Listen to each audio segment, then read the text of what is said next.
বতাহৰ পৰা পানী উৎপাদন কৰিব পৰা এটা যন্ত্ৰ।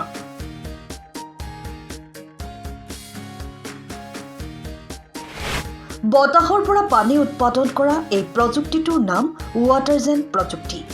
ৱাটাৰজেন প্ৰযুক্তি এনে এক উদ্ভাৱন যিয়ে বায়ুত থকা জলীয় বাষ্পৰ পৰা AWG পদ্ধতি ব্যৱহাৰ কৰি জল উৎপাদন কৰে, যিয়ে বতাহত পোৱা জলীয় বাষ্প শীতল কৰি পানীলৈ পৰিণত কৰে। ৱাটাৰজেন প্ৰযুক্তিয়ে অশুদ্ধতা দূৰ কৰি খোৱাৰ উপযোগী পানীলৈ পৰিৱৰ্তিত কৰে। এই প্ৰযুক্তি এনেদৰে বনোৱা হৈছে যিয়ে পৰম্পৰাগত পদ্ধতিৰ তুলনাত জল উৎপাদন কৰিবলৈ কম শক্তিৰ ব্যৱহাৰ হয়। ইজৰাইলত ৱাটাৰজেন নামৰ কোম্পানীটোৱে এই প্ৰযুক্তিৰ আৱিষ্কাৰ কৰে।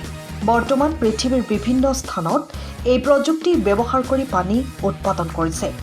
বিশেষকৈ যিসমূহ গাঁৱত পানীৰ অসুবিধাই দেখা দিয়ে সেইসমূহত এই প্ৰযুক্তি ব্যৱহাৰ কৰি পানী উৎপাদন কৰিব পৰা গৈছে।